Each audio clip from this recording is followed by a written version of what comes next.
I am here to clarify the misconception, the misleading information that our elder brother, the retired AVM, a man we would love to ordinarily respect, Monday Morgan, when he appeared on your program. And what he said, I find his statements rather like an attempt, a deliberate attempt to put up the governor for victimization, to drag the governor into an unnecessary and avoidable media tussle, and that shouldn't be. By the way, Monday Morgan is leading a group which goes by the name Benue Rebirth Movement. That's right. It is not Idoma Rebirth Movement. Now, when you are leading a group that goes by the name of a state, you should carry on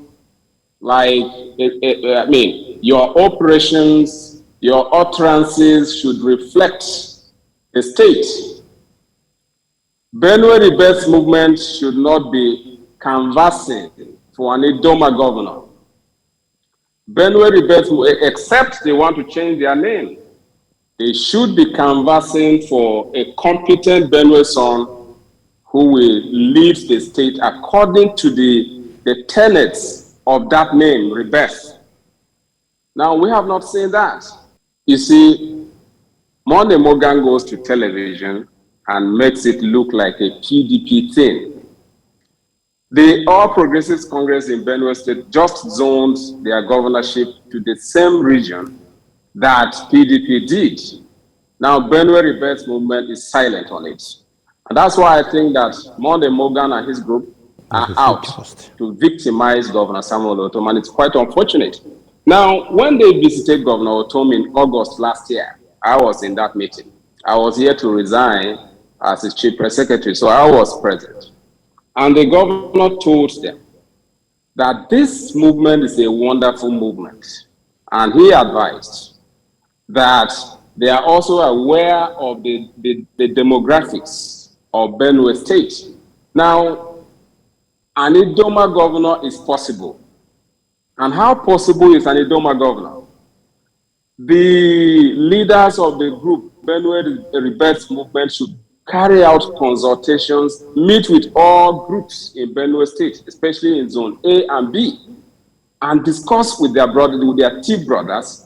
And this should be non-partisan. I mean, this should be apolitical. And what he meant by that is that discuss with APC, discuss with PDP, and discuss with any other party that is in Benue State, so that especially the major political parties will all zone, if they agree that this is the time for an Idoma governor to emerge, all of them will now zone their governorship to Zone C, and a candidate will emerge in Zone C. And don't forget, just a minute, don't forget that Idoma people are not the only people in Zone C. That's right. There are other groups like the Igedes who have never tested the senatorial seat. You know, Kurtis, you heard his presentation. He's saying that isn't this a bit like a storm in a teacup, that it's not quite as is being presented? All right, thank you for having me. When I was coming to the studio, I battled with one thought. And that thought was simple.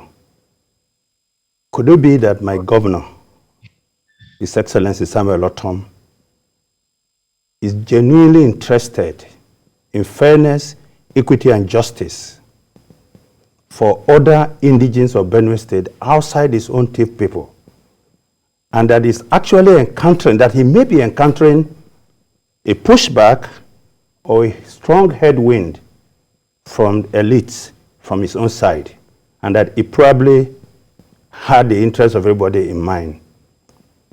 But that doubt has been resolved for me while in the studio here. Now I understand that he's a major participant in entrenching the injustice and the iniquity that has been perpetrated in Benue for almost 47 years. And why do I say so? Are you saying this because of something Trevor said? Yes, because you see, the fact that the governor found it expedient to send someone to make his case, and you can see that my brother Teves is having a hard time putting his thoughts together, having a hard time trying to rationalize and justify. I don't know. He was fluent enough. I don't know that he was confused. Fluency doesn't take away hardness. Okay. In persecuting a cause that is unjust. And I explained that to you. You know, he set out by saying the governor is the governor for everyone. We have not seen that in action and words. You rightly quoted the governor in saying he wants to win. The Idomas don't have the number to win, except they are able to convince their two brothers. Whose responsibility is it to convince his people? The governor today is the leader of Benue people. Is, so to say, the father of Benue State. He has the greatest and the biggest political leverage to make that case on behalf of other indigents of Benue. What has he done in that regard? Why is the governor hiding behind the finger and saying to the Idoma people and others, I have told you to go and consult widely. And even after they have consulted and they are not making headway, he's not taking a step to try to see that the right thing was done.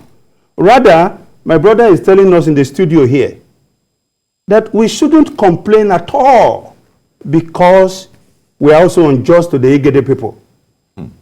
And this is the division, artificial division, that they have created to rationalize the injustice that they have been perpetrating over the years. And I'll explain to you why. First and foremost, the Igedes are Idomas. All right? I grew up in Otupo in a place called Idoma's Palace. My father, as a counselor for education, happened to occupy one of those flats within the complex of the Idoma Palace as counselor for education in the old Otupo local government. The only Ochidoma I grew up to know as the Ochidoma, Abraham Ajenokpabi, was an Igede man. Ochidoma being the traditional ruler of the entire Idoma people. Yes, just for people who don't understand. And he was there for 35 years. Okay? Igedes are Idoma. Utonkons are Idomas. Igumales are Idomas. Adatus are Idoma. Just like they're the thieves, have the Kwande, Jechira, Sankara, Minda, and all that. So these are Idomas. But it is in their best interest to create that artificial division and say that Igedes are not Idomas, and that the Idomas have been unfair to the Igedes because the Idomas have not ceded the senatorial seat of Zone C to the Igedes. And the argument, therefore, is phony. Phony in the sense that, are you saying that you will punish me the more because I'm also punishing myself?